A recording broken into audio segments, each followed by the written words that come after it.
Skin quality involves a lot of aspects. Recently, there was an article published by a few colleagues of mine from all over the world talking about this specific subject, and it's a very nice article to understand the four main aspects of skin quality. So the things that we need to take into consideration when we evaluate the skin, we have to see the skin tone, the skin surface evenness, the skin glow. So there are several aspects that need to be taken into consideration when we talk about skin quality. And the most important thing in the past few years is to understand that prevention is the best way to provide quality for our patients. It can be improved, and the life expectancy has increased a lot. So prevention becomes something very important in today's aesthetic medicine.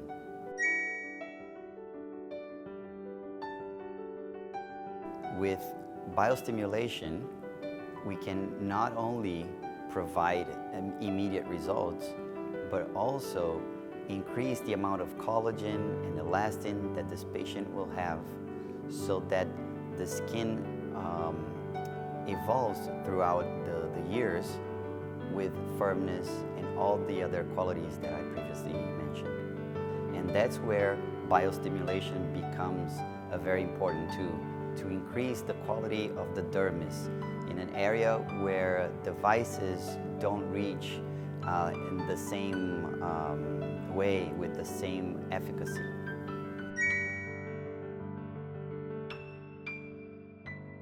Calcium hydroxyapatite is a substance that has been studied for decades now. And we have hundreds, literally hundreds of studies showing the efficacy and safety of this product. The idea of using calcium hydroxyapatite as a biostimulator instead of a filler is something that really started to kick in the industry in the past 5 to 10 years. The idea of diluting the product and spreading underneath the dermis showed a lot of results in skin thickness, and the results on the studies with biopsies show a lot of not only collagen stimulation, but also elastin and proteoglycans, which are also very important for skin quality. So the type of stimulation that we create with this product is very physiological, because it's not about providing a very inflammatory response, but rather than that, providing support for the fibroblasts to work.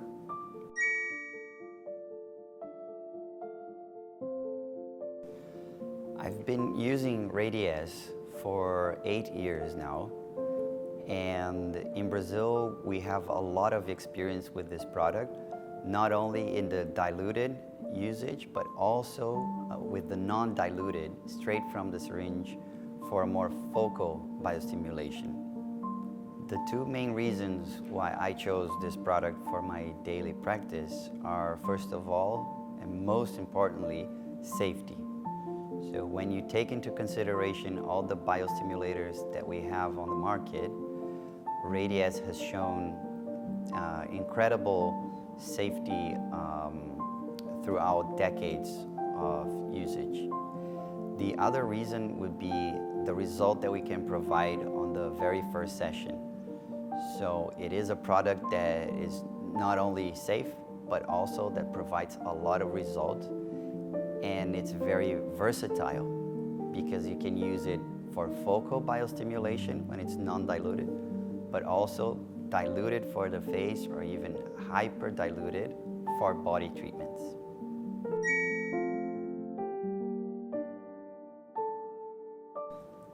The idea of every biostimulator is to provide better skin quality. What we notice that is different for Radiesse, especially in comparison to PLLA, is the possibility of showing a lot of result on the very first session. So this is one of the things that patients mention after their first treatment. It's also very nice to notice that the patients tell us what's going on their face, exactly the way we see it on the microscope. So after 4 to 6 weeks, patients usually say that their skin has a little bit more of a glow, that it's more hydrated. And that's due to the proteoglycans being stimulated. It's even before collagen stimulation. And after 3 to 6 months, patients tell us that they pinch their skin and they feel it a lot more attached to the deeper tissue. And that also goes together what we see on research, because that's the collagen type 1 and 3 being stimulated, and especially elastin.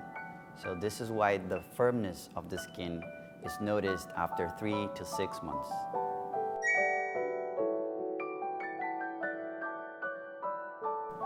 I think that the first thing that doctors need to understand when they use calcium hydroxyapatite is that it is not a filler. So knowing the right indications for the product is the best way to start using it. So even before you inject, if you are familiar with the right indications, you're gonna get really good results. So biostimulating the entire face the same way, you won't get the best results. The idea is to understand the main areas and the main indications. And that does not mean treating only elderly people with a lot of skin laxity. It's also a very good product for what we call prejuvenation, and that is stimulating collagen at a much earlier age.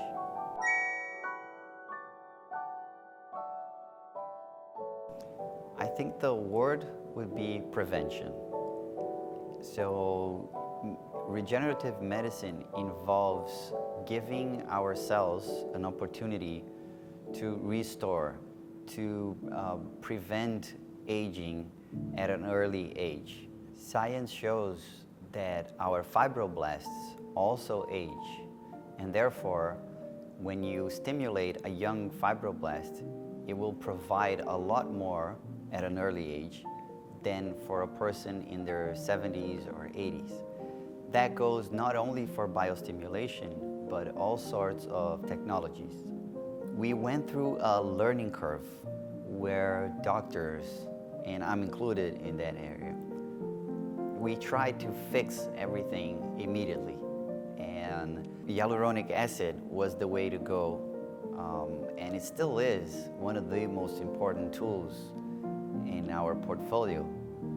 But as the years passed by, we noticed that trying to fix everything with hyaluronic acid was not the best way to do it. Actually, doing minor corrections with hyaluronic acid and preventing problems from happening is the best way to go. So the future of aesthetic medicine is to be less and less invasive. Non-invasive treatments with energy-based devices, exosomes, other types of substances that we don't even know yet are going to be used on the surface. And biostimulation for sure is still going to be a tool for a long time, since it's a very good way to stimulate the dermis and stimulate those fibroblasts into preserving the skin quality.